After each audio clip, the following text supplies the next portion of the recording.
दो तीन चीजें बता देता हूँ इसके बारे में। जैसे ये चैप्टर पढ़ेंगे हम ग्रेविटेशन, आप बिल्कुल सिमिलर चैप्टर पढ़ने वाले हो 12th में, चैप्टर नंबर 1 इलेक्ट्रोस्टैट्स।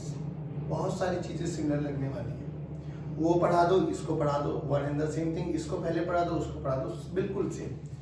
इसमें एक पोर्शन आएगा सैटेलाइट वाला, जहाँ पर आपके 12th में आप हम लोग पढ़ेंगे एटम को। आप लोगों ने 11th में भी पढ़ चुके होंगे उसमें, केमिस्ट्री में।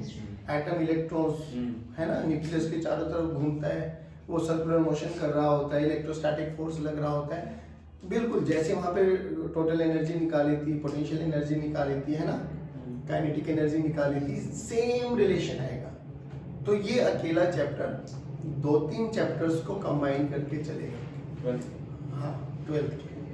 तो पहली बात तो बहुत बेसिक सी चीजें बताएंगे, वो अपने दिमाग में बिठा के रखना है ना, उनको मेमोराइज करते हुए आगे न्यूमेरिकल्स की तरफ बढ़ेंगे। चलिए तो हम स्टार्ट करेंगे आज अपना chapter gravitation, laws of gravitation.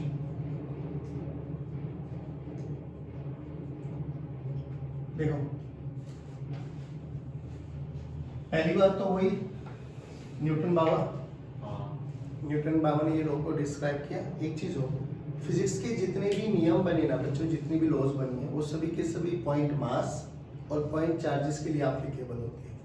Point mass हम 11th स्टैंडर्ड में मास के बारे में पढ़ेंगे और 12th स्टैंडर्ड में हम चार्ज के बारे में बात करने वाले हैं। तो उन्होंने बड़ा बेसिक सा लॉ दिया और बहुत वर्सेटाइल लॉ। क्या बोला गया कि अगर दो मासेज है मेरे पास, ठीक है ना, एक मास ये रहा m1, एक मास ये रहा m2, and they are separated by a distance of r। तो रियलिटी में उन्होंने बोला ये दोनों मासेज है ना एक दूसरे को अट्रैक्ट करती है, यानी मैं आपको, आप मुझे अट्रैक्ट करते हो। अब आपके दिमाग में बेसिक क्वेश्चन आएगा, लो सर ऐसे थोड़ी ना, हम तो 1 घंटे एक दूसरे से 2 मीटर की दूरी पर, 1 मीटर की दूरी पर बैठे रहते हैं, हम तो नहीं पास आते आते लेक्चर के खत्म होते होते चिपक जाते है ना। फोर्स ही तो लग रहा है, और फोर्स अट्रैक्शन का फोर्स है, यानी जिस ये कैमरा मेरे साथ चिपक जाना चाहिए 1 घंटे के बाद, फोर्स लग रहा है तो मैं भी इस पे फोर्स लगा रहा हूँ, और ये मेरी तरफ आना चाहिए, मैं इसकी तरफ जाना चाहिए, है ना। दिमाग में क्वेश्चन आता है क्योंकि हमने यही तो पढ़ा है, फोर्स लगेगा तो एक्सेलेरेशन आएगी, एक्सेलेरेशन आएगी तो स्पीड का चेंज होगा, और स्पीड का चेंज होगा तो कहीं ना कहीं कुछ ना कुछ डिस्टेंस ट्रेवल करने वाला है। तो ऐसा क्यों नहीं होता, उसका भी जवाब हम पढ़ने वाले भी। तो उन्होंने बोला कि जो ये फोर्स है 1 2 पे लगाएगा, 2 1 पे लगाएगा, ये डिपेंड करता है पहली बात कि फोर्स, ये एक फोर्स ऑफ अट्रैक्शन है, पॉइंट नंबर 1। कैसा फोर्स है? अट्रैक्शन, यानी m1 m2 को क्या करेगा, खींचेगा अपनी तरफ। तो m2 पर एक फोर्स लगेगा इस डायरेक्शन में, m2 m1 को भी क्या करेगी, खींचेगी अपनी तरफ। तो m1 पे एक फोर्स लगाएगा m2 इस डायरेक्शन में। पहली बात तो ये it is a force of attraction, ठीक है।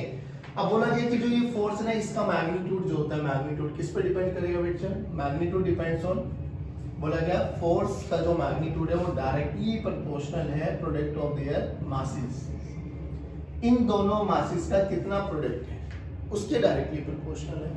दूसरा, इन दोनों मासेस के बीच में कितना डिस्टेंस है, सेपरेशन है, दैट इज आर। तो बोला गया force is inversely proportional to the square of the distance between them. इसी को बोला जाता है बच्चों इनवर्स स्क्वायर लॉ। क्या बोला जाता है बच्चों? Inverse square law.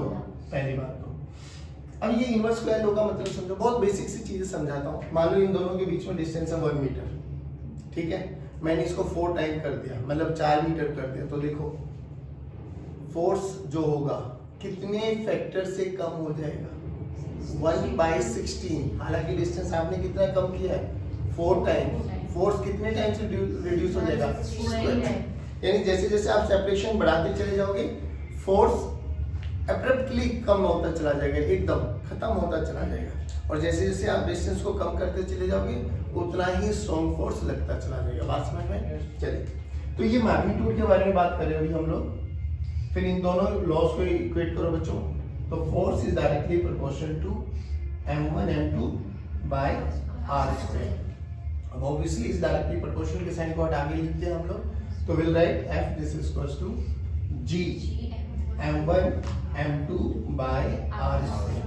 अब ध्यान से सुनो बच्चों, g को यहाँ पर बोला गया है दिस इज ग्रेविटेशनल, बेसिकली ये है यूनिवर्सल ग्रेविटेशनल कांस्टेंट। क्या बच्चे? हाँ, यूनिवर्सल ग्रेविटेशनल कांस्टेंट।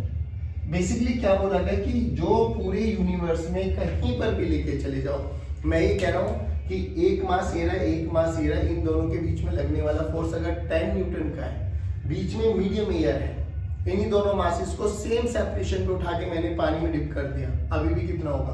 10 न्यूटन। मैंने कहीं पर भी किसी भी मीडियम में लेके चला जाऊं, तो बेसिकली मैं ये कह सकता हूँ कि ग्रेविटेशनल फोर्स जो है ना, that is independent of the medium, that is independent of the medium. दो मासेस के बीच में जो भी फोर्स लगेगा वो थ्रू आउट यूनिवर्स क्या रहने वाला है? सेम, कोई चेंज नहीं आने वाला। अगर मैंने बोल दिया 10 न्यूटन है 1 मीटर की दूरी पर, तो वो 10 न्यूटन ही रहेगा हमेशा 1 मीटर की दूरी पर, चाहे इनके बीच में पानी लेके आओ, चाहे ऑयल लेके आओ, चाहे कोई भी मीडियम इंट्रोड्यूस करा दो। बात समझ में आ रही है?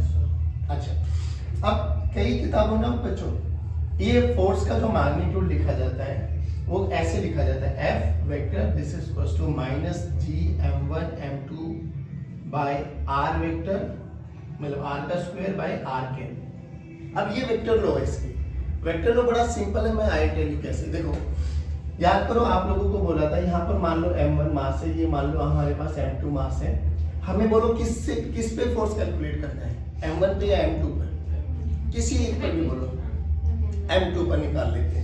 तो याद करो m2 पर निकालना है तो हम लोग एक पोजीशन वेक्टर ड्रॉ करते थे। याद करो पोजीशन वेक्टर का हेड उस पॉइंट की तरफ इंडिकेट करेगा where you are going to calculate force. तो हमने बोला इस पे निकालना है ना, यहां से निकालना है, तो यहां से पोजीशन वेक्टर ड्रॉ कर दो, ये r वेक्टर। पहले बताओ ये समझ में आया क्या? यस। r वेक्टर क्या रिप्रेजेंट कर रहा है आपका? Position vector. पोजीशन वेक्टर का हेड किस पॉइंट पर होना चाहिए? Where you are going to calculate force. याद करो ऐसे हम लोगों ने एंगुलर मोमेंटम, टॉर्क में सब चीजें यही पढ़े थे। चलो ठीक है, अब जो कि हमें पता है ये फोर्स ऑफ अट्रैक्शन है, तो m1 m2 पे किस डायरेक्शन में फोर्स लगाएगा? अपनी तरफ खींचेगा। तो यानी अगर मैं बात करूं m1 ने m2 पे किधर फोर्स लगाया? इस डायरेक्शन में। इस फोर्स को देखो लिखने का तरीका, F किस पे लग रहा है? 2 पर। किसने लगाया है? 1 पे। तो लिखते हैं ऐसे 2 1, पीछे वाला आगे वाले पे फोर्स लगाएगा। तो जो फोर्स लगा रहा है उसको पीछे रखो, जिस पे लगाना है उसको आगे रखो। यानी अगर मुझे m1 पे लिखना होता तो बोलो कैसे लिखे? F1 2। बात समझ में आई? अब ध्यान से देखो, फोर्स और पोजीशन वेक्टर एक दूसरे के क्या है? Opposite direction. बस याद ये रखो, नेगेटिव साइन ये रिप्रेजेंट करता है basically it's a force of attraction and opposite to the position vector. जिस डायरेक्शन में पोजीशन वेक्टर है उसके अपोजिट डायरेक्शन में लगने वाला है। या सिंपली याद रखो ऐसे कि जहां जो मास इस पे फोर्स लगाएगा ना, वो मास उसको अपनी तरफ खींचने वाला है। That's it. कितना समझ में आया? एक और चीज सुनो, तो ये सब चीजें हमें समझ में आ गई। जब कई बुक्स देखते हो ना उसमें माइनस का साइन लगा मिलेगा, तो माइनस का साइन क्या रिप्रेजेंट करेगा? Force of attraction. एक चीज और बताओ, ये फोर्स सेंट्रल फोर्स है। सेंट्रल फोर्स का मतलब क्या होता है? This force acts from the centre of the body. Central force बोला जाता है। बेसिकली ये लॉ ज्यादातर एप्लीकेबल होती है पॉइंट मासेस के लिए, ठीक है ना, पॉइंट मासेस के लिए। पर कई बॉडी में जब हमारे पास एक्सटेंडेड मास आ जाएगा तो उसमें हम लोग यूज कर सकते हैं ये वाली बातें कि रियलिटी में हम कैसे एक एक्सटेंडेड मास हो जाएगा। जैसे हम लोगों के पास बोल दिए यहाँ तो दोनों के दोनों पॉइंट मासेस दे दिए गए। अब आगे क्या होगा? एक हमें रॉड दे दी जाएगी। अब ये रॉड पॉइंट मास है या एक्सटेंडेड मास है? एक्सटेंडेड मास है ना। और एक यहाँ पर मास होगा, इसका भी मास m दे रखा होगा, लेंथ l दे रखी होगी। बोला जाएगा इन दोनों के बीच में फोर्स ऑफ अट्रैक्शन निकालो, तो we will have to calculate. But इसके लिए भी हम लोग निकाल सकते हैं, कोई मुश्किल नहीं है। विल टेल यू कि कैसे निकालना है। बट अभी के लिए याद रखो, this law is only valid, मतलब वैलिड फॉर पॉइंट मासेस। जितने भी फिजिक्स के नियम बनाए जाते हैं वो सारे के सारे पॉइंट मासेस और पॉइंट चार्जेस को मद्देनजर रखते हुए ही बनाए जाते हैं। चलिए, एक ये अट्रैक्शन का फोर्स है, इनवर्स स्क्वायर लॉ को फॉलो करता है, ठीक है। अब एक चीज और बताओ, ये फोर्स हमेशा लाइन ज्वाइनिंग दी मासेस के अलोंग ही लगने वाला है।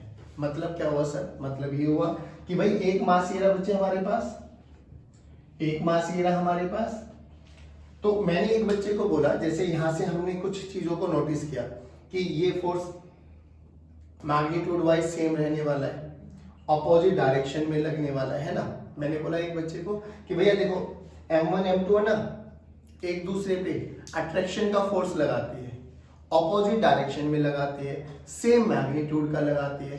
तो इसकी पिक्चर बना, तो बच्चे ने देख क्या बनाया, बच्चा बोला कि सर आपने बोला कि दोनों सेम फोर्स लगाते हैं, अपोजिट डायरेक्शन में लगाते हैं। तो एक बच्चे ने ना ये फिगर बना दिया F12 और ये कितना बना दिया F21। कोई गलत बोला उसने? बच्चा तो सोच ये भी सकता है ना भाई, बच्चे ने बोला दोनों भाई अपोजिट डायरेक्शन में तो लगेंगे, सेम मैग्नीट्यूड के लग रहे हैं, लगा दिया। तो इस एम्बिग्यूटी को दूर करने के लिए एक लाइन और ऐड करी गई कि जो फोर्स लगेगा ना, लॉज ऑफ अट्रैक्शन, जो अट्रैक्शन का फोर्स लगेगा, that will always along the line joining the masses, कि पहले उन मासेस को ज्वाइन कर दो। और ये हमें समझ में आता है कि दो मासेस को ज्वाइन, दो पॉइंट्स को ज्वाइन करने वाली लाइन हमेशा एक स्ट्रेट लाइन रहने वाली है। तो जो फोर्स होगा ना वो इसी लाइन के अलोंग लगने वाला है बच्चे, यानी ये फोर्स या तो ऐसे लगेगा और ये ऐसे लगने वाला है, जो कि यह हमेशा अट्रैक्टिव नेचर का रहने वाला है। तो M2 की तरफ लगेगा M1 पे, M1 की तरफ लगेगा M2 पर। अच्छा अब एक बात बताओ, ये हमारा मैग्नीट्यूड आ गया, ये हमने किस पे लगाया फोर्स 2 1।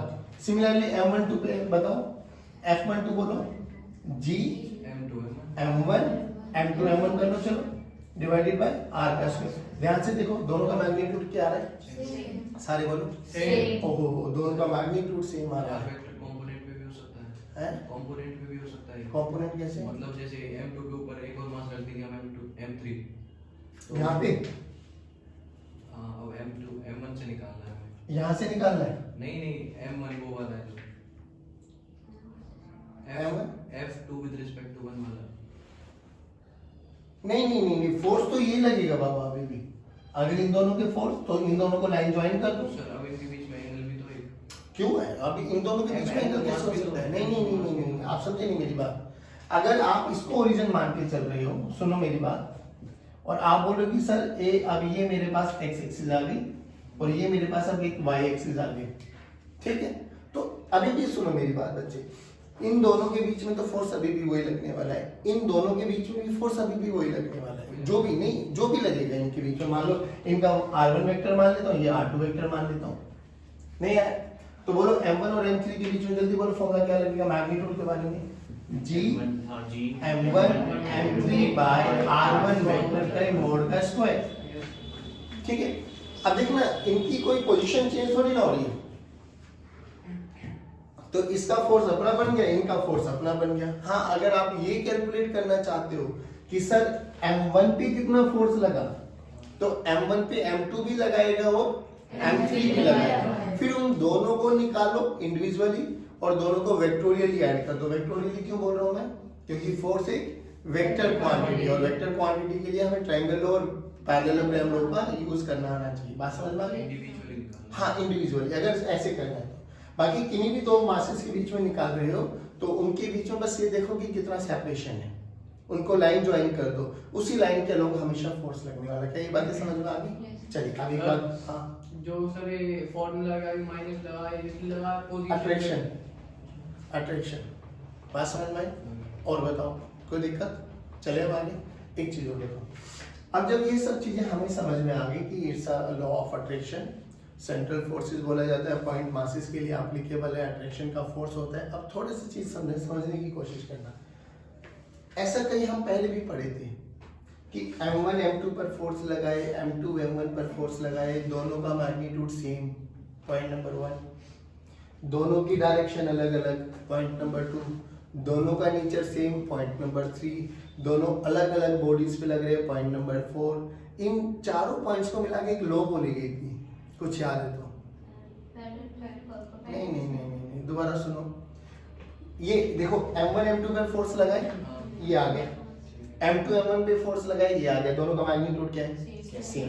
दोनों अलग अलग बॉडीज पे लग रही है, हाँ। दोनों ग्रेविटेशन फोर्स को फॉलो कर रही है, हाँ। यानी दोनों का नेचर सेम है, दोनों का मैग्नीट्यूड सेम है, दोनों की डायरेक्शन अपोजिट है, दो अलग अलग बॉडीज पे लग रही है। ऐसे चार पॉइंट्स को मिला के एक लॉ बोली गई थी कि इसको हम ये बोलेंगे एक्शन रिएक्शन पेयर फोर्सेस।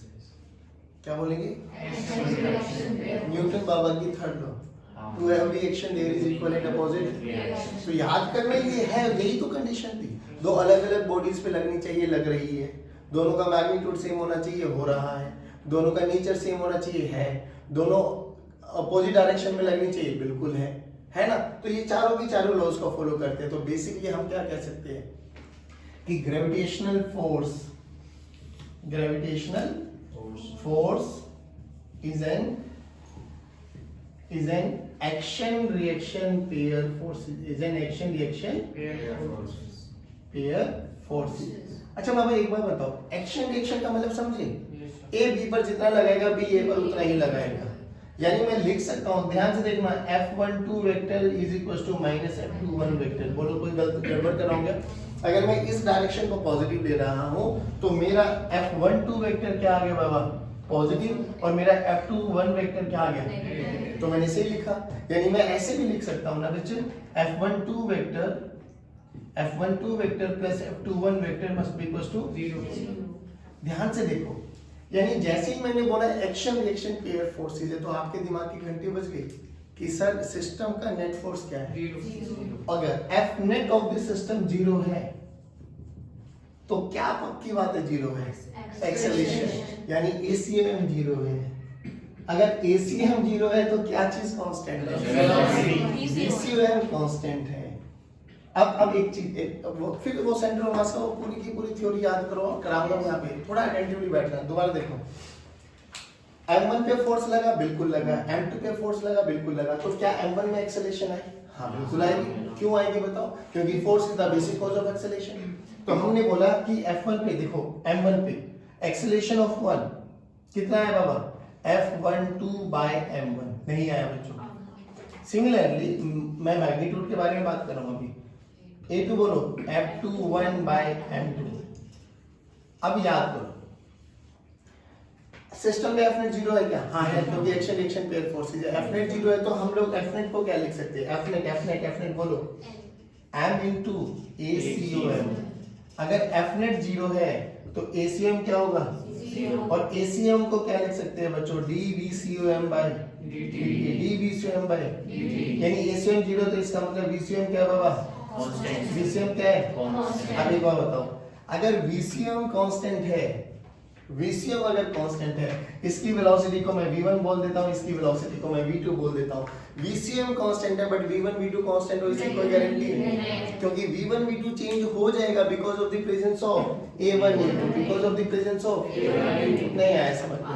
दोबारा सुनो, Fnet 0 है because action reaction pair forces है, एक्शन रिएक्शन पेयर फोर्सेस है। Fnet 0 है, Fnet 0 है तो ACM 0 है, ACM 0 है तो VCM कांस्टेंट है तो V1 V2 सेम हो, इसकी कोई गारंटी नहीं, क्योंकि V1 V2 चेंज हो सकता है because of the presence of.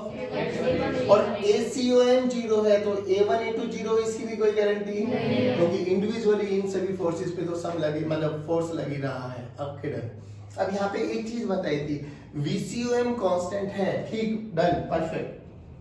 अब VCM कांस्टेंट है, ये किसने बोला VCM 0 है? नहीं, VCM की कोई भी वैल्यू हो सकती है। मान के चलो इनिशियली सिस्टम की, जो इनिशियली सिस्टम है मेरा 2 मीटर, VCM 2 मीटर पर सेकंड है, तो बाद में भी कितना रहेगा? 2 मीटर पर सेकंड। अगर वो इनिशियली 0 है तो बाद में भी 0 रहेगा। याद करो, इसका एक स्पेशल केस बोला था। अगर Fnet 0 है तो ACM 0 है, VCM 0 है, इसकी कोई गारंटी नहीं। लेकिन अगर VCM भी 0 है, इसका मतलब क्या था कि इनिशियली सिस्टम किस पे है?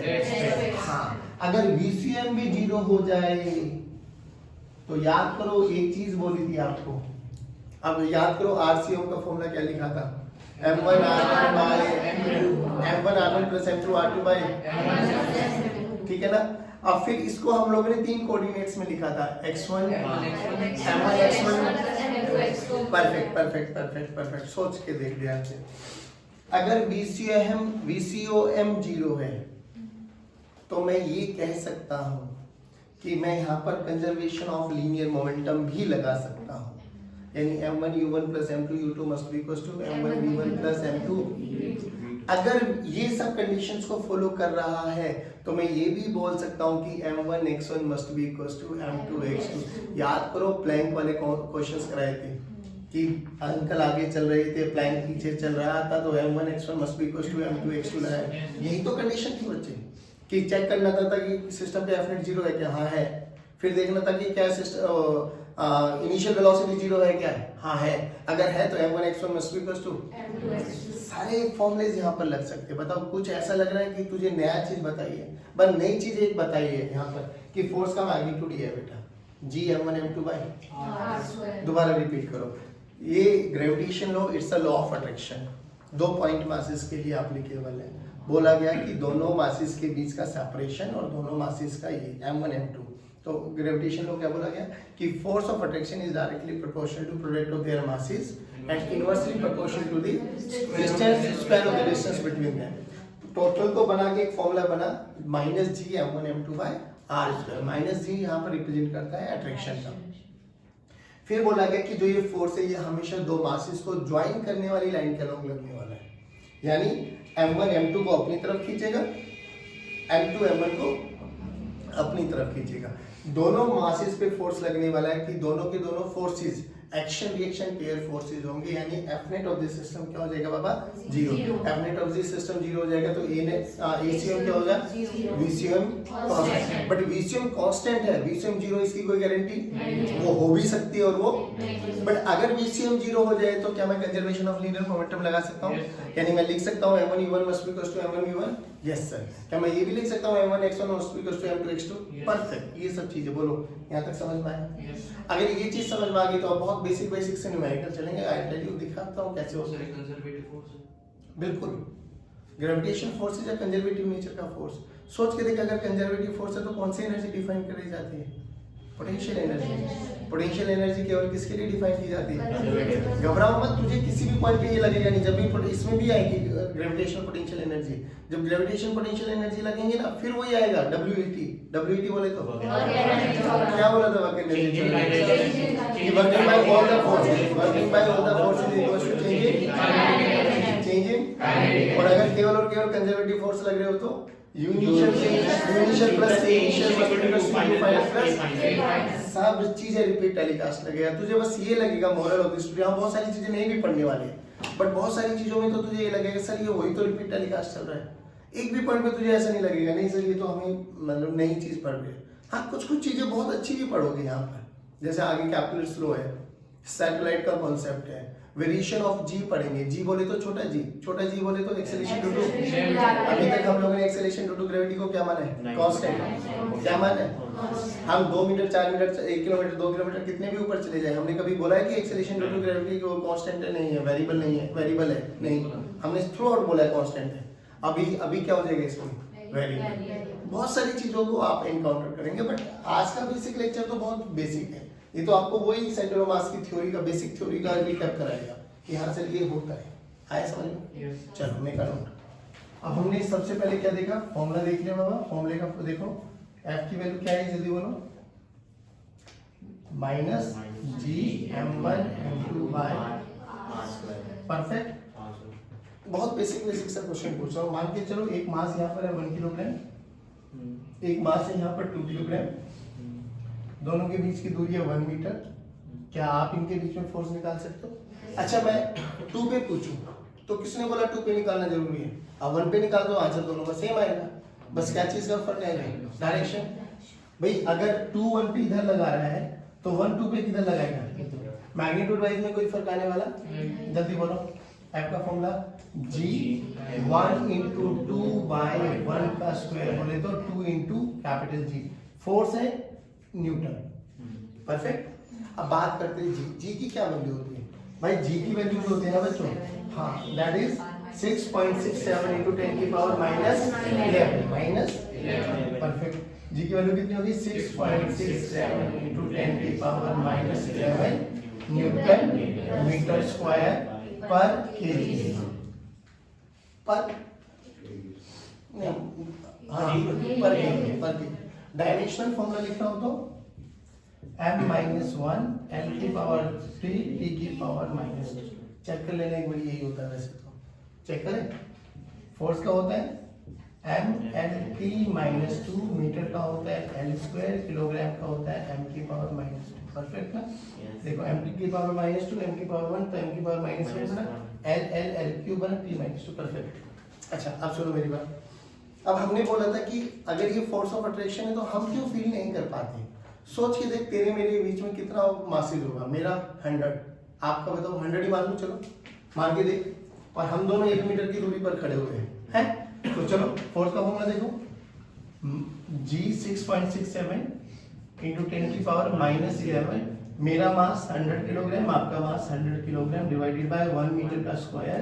तो ये देखो 10 की पावर 4, 10 की पावर 4 और 10 की पावर -11, 10 की पावर -7। सोच के देख, 10 की पावर -7 0.000000667 अप्रोक्सीमेटली नेग्लिजिबल। अभी देखना 0.1 2 3 4 5 6 7 6 न्यूटन का फोर्स लग रहा है मेरे और तेरे बीच में, बस। और 1 मीटर की दूरी पे। हाँ 1 मीटर। ये तो और 2 कर देगा तो और कम होता चला जाएगा, 3 कर देगा तो और ज्यादा कम होता चला जाएगा।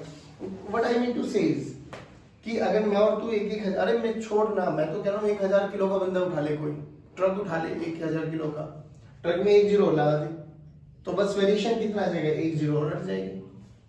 तो हमारे तुम्हारे और जो हम डे टू डे लाइफ में बंदों को देखते हैं उनके लिए ये फोर्स अप्रोक्सीमेटली 0। तो इसलिए हमें कभी भी अट्रैक्शन फील होता नहीं। लेकिन जब हम अर्थ की बात करें और इस पेन की बात करें, भले ही पेन का मास नेग्लिजिबल हो, 10 ग्राम 50 ग्राम 100 ग्राम, अर्थ का मास बोल 6 इंटू 10 की पावर 24 किलोग्राम, 24 10 की पावर। सोच वहां ये वाला फोर्स बहुत इफेक्टिव हो जाता है। तभी तो ऐसा होता है पेन छोड़ के फटाक से नीचे आता है। क्यों? अर्थ को ये अपनी तरफ अट्रैक्ट कर रहा है, अर्थ इसको अपनी तरफ अट्रैक्ट कर रही है। अभी भी एक्शन रिएक्शन पे फोर्स है, जितने फोर्स से ये नीचे जाते हैं, ये खींचता ना अर्थ को, अर्थ भी उतनी ही फोर्स से नीचे खींचती है। बट वो बात अलग है, हमें अर्थ चलती हुई दिखाई, लेकिन ये दिखाई देता है, नहीं आया समझ लो। तो एक तो बात ये सिंपल ऐसे ऐसे फॉर्मुलेट कर लोगे आप लोग, पक्की बात है, श्योर, कोई दिक्कत वाली बात। एक चीज और बताओ, अब यहाँ पर है ना बच्चों, इन्हीं में जब हम लोगों ने बोला कि अगर F0 0 है, ACM 0 है, VCM कांस्टेंट है, अगर VCM में इनिशियली वो रेस्ट पर है तो M1 X1 must B equals to M2 H2 और M1 V1 must be equals to M2 V2। बहुत सारे क्वेश्चंस बनाए जा सकते हैं, एक क्वेश्चन मैं करके दिखाता हूँ, देखो ध्यान से। अभी सुनना ध्यान से, अभी भी यही सिस्टम मान लेते हैं। लेट्स से आपके पास एक मास है 1 किलोग्राम का बाबा, एक मास है आपके पास 2 किलोग्राम का, ठीक है, डन। इनिशियली रेस्ट पर है, इनिशियली रेस्ट पर है, इनिशियली एट रेस्ट।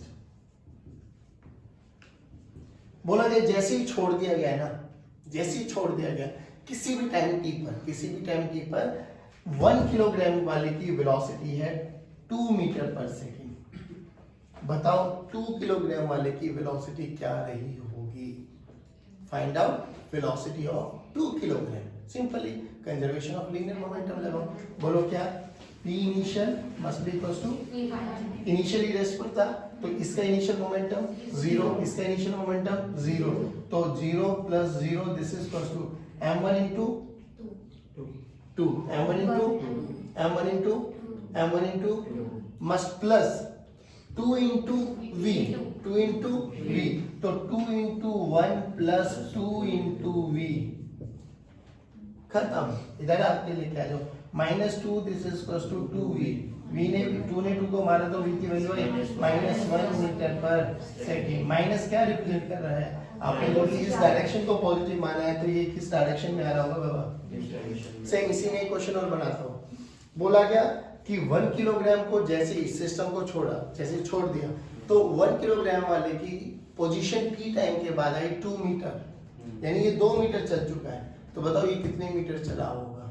तो m1 x1 must be equals to m1 x1 must be equals to, तो ये कितना चला बेटा? m1 x1 must be equals to m2 x2। बोलो m1 कितना चला? 1 into 2, तो 2 must be equals to 2 into x, तो x की वैल्यू कितनी आ गई? 1 मीटर। क्या कॉमन सेंस से ये पता लगा सकता है कि ये कितनी किस तरफ चला होगा? अगर ये इस तरफ 2 मीटर चला तो वो इस तरफ 1 आया होगा, नहीं आया बाबा? क्या ऐसे क्वेश्चन पे टाइम पास करूं यहाँ हो जाएंगे? पक्की बात है। अब सुनो, अब यहाँ पे ना बहुत एक स्टैंडर्ड का प्रोसेस आता है जिसको हम बोलते हैं बेटा सुपरपोजिशन प्रिंसिपल।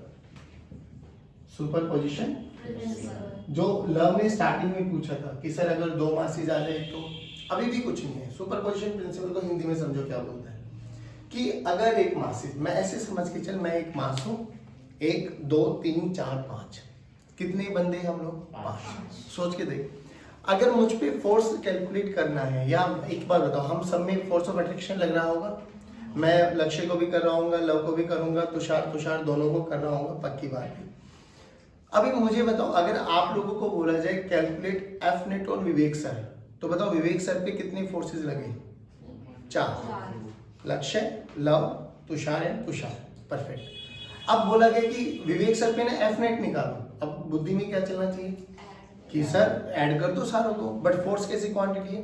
वेक्टर। तो हम डायरेक्ट ऐड नहीं कर सकते, तो हमें वेक्टोरियली ऐड करना पड़ेगा। सुपरपोजिशन यही तो बोला गया कि सभी मासेस के कारण इंडिविजुअली फोर्स कैलकुलेट कर लो, फिर सबको वेक्टोरियली ऐड कर दो।